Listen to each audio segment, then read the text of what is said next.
so excited to play this again.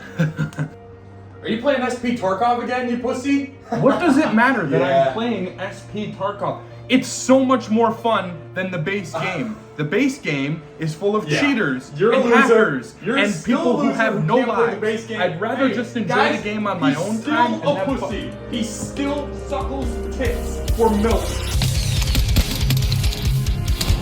Gotcha.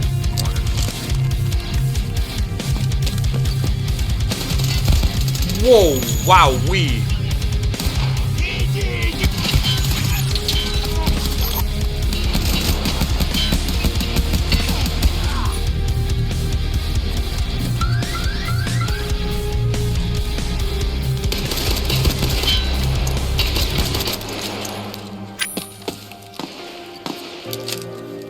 The truth is, this game has consumed my life more than the base version. I hate to admit it, but SP Tarkov does so many greater things for me than anything else I've played recently. Escape from Tarkov is an extraction shooter where you must risk your life and weaponry, putting everything on the line to go into a desolate, abandoned city full of multiple hostiles, looking for loot, ammo, food, and other supplies within the given time. You must find a way out before the time ends, or risk losing it all if you get left behind. To any major fan of the game, you already know this, but there are so many other things within Tarkov that I feel I need to discuss with you, and this single player mod only improved more and more as I played it. Join me once again as I dive into the dangerous world of SP Tarkov.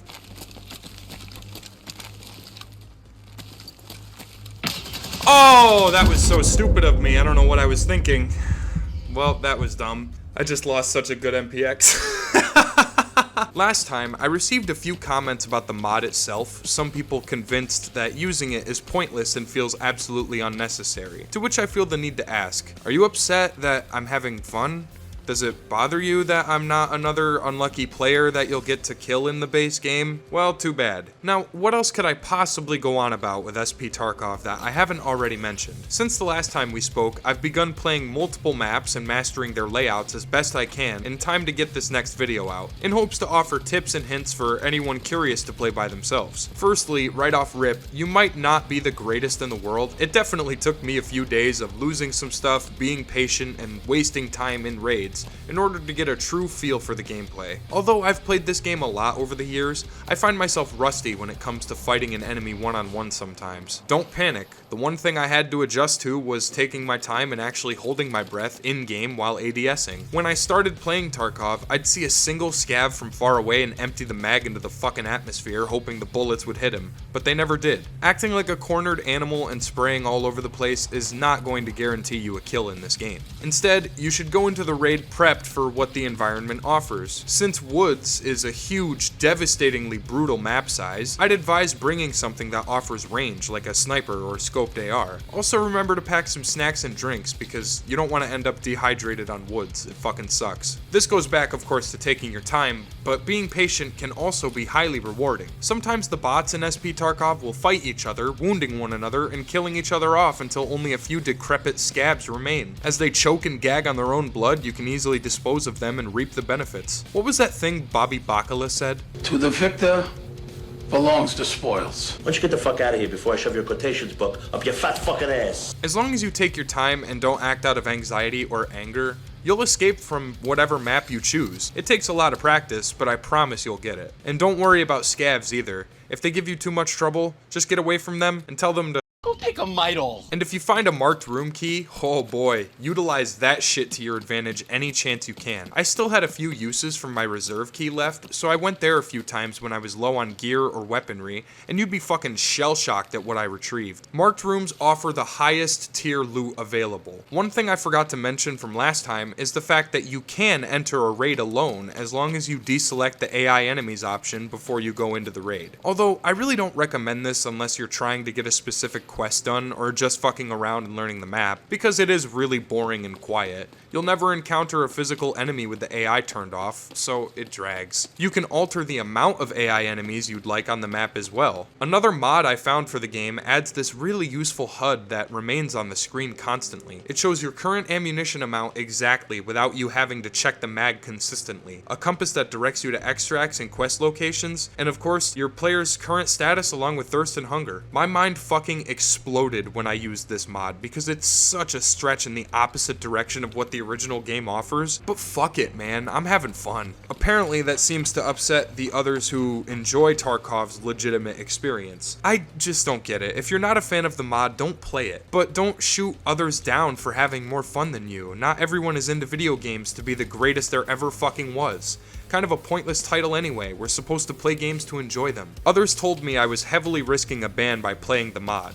Listen, if the developers want to ban me for having more fun in this than their base game, they can go ahead. It would be a really shitty thing to do, but it won't stop me from playing the solo experience. Just let others enjoy the game how they want. It's not that deep, man, trust me. Another thing I didn't talk about last time were the care packages. Much like any other major battle royale or extraction type game, there's a chance you'll witness the United Nations deliver a package full of goods to a random spot on the map. Usually in a heated match, players fight over these for the entire duration of the raid until there's only one person left to reap the rewards and probably like 4 minutes to fucking leave. In SP Tarkov, you can happily be the first and only person checking out the crate, so long as you're there before anyone else. I've gotten probably 5, 6, god, way more than that alone, full of great guns, food, and useful quest items. It's a big risk, but definitely worth it if you make it out alive. And look at my hideout. Kinda crazy that in just 2 weeks of playing I've managed to deck it out this much. The only things I've been searching for are the Fierce Blow Sledgehammer and the Labs access card so I can further upgrade my hideout and stats. You need the sledgehammer to knock down a wall inside of your hideout, but it's extremely rare and doesn't spawn very often. Only twice in my life I've seen it.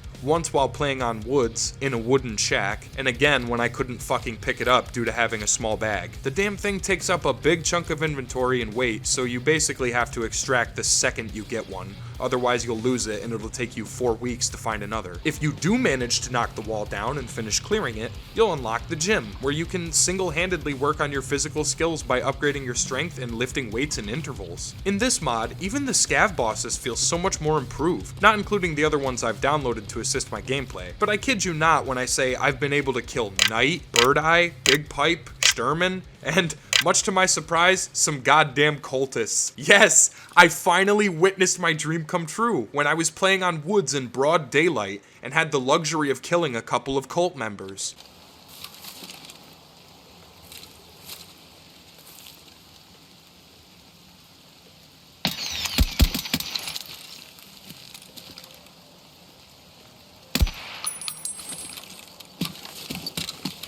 It is a mod that you'll have to download, but come on, this is probably the most cryptic and hard to find enemy in the history of gaming. Let me have my fun. I forgot to mention that hitting the F12 key will bring up the mod manager menu for SP Tarkov, allowing you to customize any mod to your liking. Have I mentioned this is way more fucking fun than the base game? Because it's way more fun than the base game. Factory in particular was such a scary place for me to go, and any veteran of Tarkov will share a chuckle when the map's name is uttered. It's a clusterfuck, to say the least. The map is so tiny and congested that it feels like we're playing as a bunch of germs inside someone's disgusting rotting nostrils, trying to kill hostile white blood cells and escape. It's a mess of a map, and unfortunately, a lot of quests take place here. Thankfully, as I stated earlier, you can disable the AI and complete a quick quest just to get it over with if need be. But where's the fun in that? I say spawn scavs and take them out while you work. It's a lot more satisfying.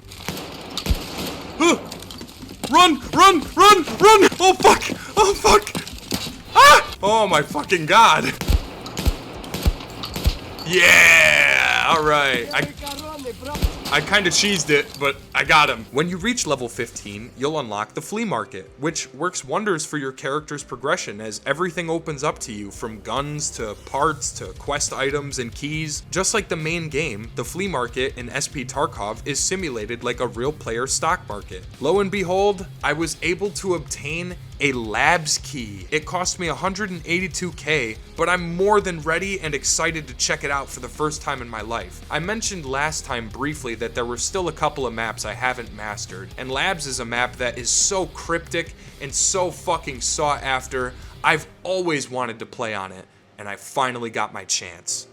The lab isn't a hard map to learn, but with the right amount of bots at play in the tense claustrophobic hallways, it's a pretty crazy map. I enjoyed exploring it for the first time, and I'm intrigued heavily by the lore of this abandoned place. Last time I gave the spotlight to Reserve for its outstanding design and epic loot possibilities scattered everywhere in the map, both on and underneath the surface, but today I want to focus on a different map that I personally think needs a little more attention. Now don't worry, I'm gonna come back and talk about labs. Actually, I'm gonna focus on a lot of maps at once, so be ready to absorb a lot of information. Shoreline is a fantastic open getaway, complete with a gorgeous view of the seaside coast and the sound of waves surrounding the island. Even though Woods is considered the largest map in the game, Shoreline still feels pretty vast and explorative with its massive retirement appeal. There's a health resort chock full of medical supplies, a checkpoint located right next to one of the tunnel exfils, a massive split down the middle that allows for easy guidance if you're a newbie, and plenty of other great things. A lot of quests take place on Shoreline, so you'll more than likely be coming here a lot. I don't necessarily mind due to how much fun I'm having, and the resort is super creepy to explore. I often wonder what this place would have been like before the war that caused so much turmoil within Tarkov's universe.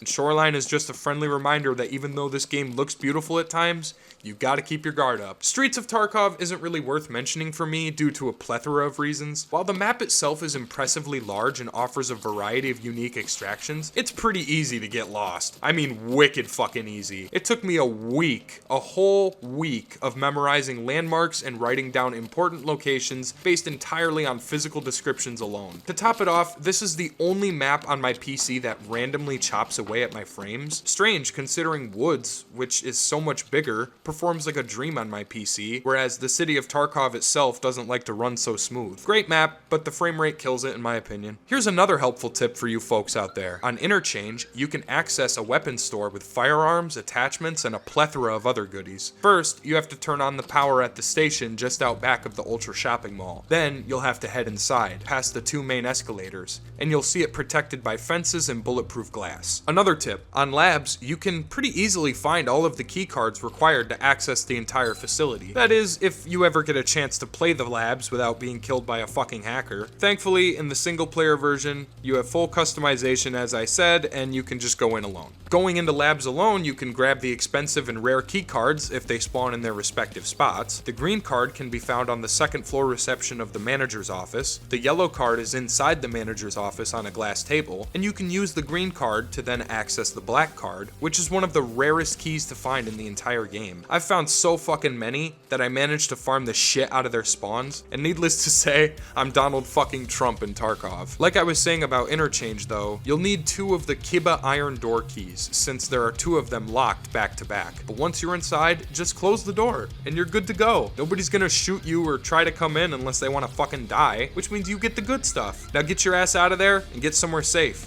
You're welcome. There are tons of hazards you'll have to avoid, so keep in mind that you may or may not fail a couple times when trying to figure out your extracts. Sorry, I know I've been jumping back and forth between maps, but I want to talk about the labs again. I find it insanely fun to explore the area and learn the map for myself without having to worry about hackers demolishing me in 3 seconds. Sure, there are some intimidating raiders that rush after you, but they're not impossible to fend off. I guess the worst part about playing on labs is every single extract raises an alarm that sounds off to other players across the map. The first time I extracted from the lab and heard that unintelligible voice going off, I felt uncomfortable. It's riveting as hell to play the map after all this time.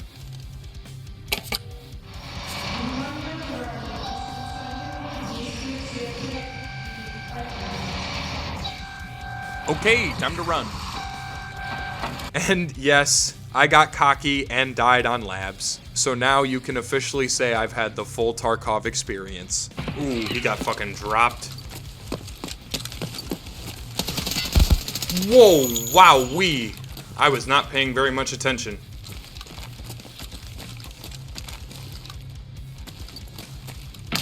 Oh, that was so stupid of me. I don't know what I was thinking. Well, that was dumb. I just lost such a good MPX. So, Whether or not you agree that Tarkov is more fun on your own or with friends, I think we can all agree when I say that it is one fucking hell of a game. It's got riveting dynamic gameplay, ecstatic extracting processes, and loads of different threats that will work together to hunt you down within the universe that Tarkov offers. Sure, it's kind of a bummer that I'm not actually playing the legitimate game, because like I said last time, none of the progress I've made means jack shit if I'm not fighting other players, but guys, the cheating has gotten a little out of hand in the base game. It's been made to be virtually unplayable on certain maps, and thanks to this mod, I don't have to worry about that garbage anymore. I can lose myself, get immersed, and play the legitimate game while enveloping in it. So I'll continue to do just that. Until the cheating situation is worked out and Tarkov officially gets a final release update, I'm gonna grind out SP Tarkov. It's fun, it feels refreshing, balanced, engaging. I'd argue it's a better thrill than a physical roller coaster. You have to get it if you haven't already. Looks like that's all I've got to say for now. I appreciate you guys watching, and again, sorry that this video was all over the place. I was just so excited to wrap up my thoughts and my opinions on SP Tarkov, and I wanted to get this video out. Hopefully you enjoyed. I'll see you next time. I just lost such a good MPX.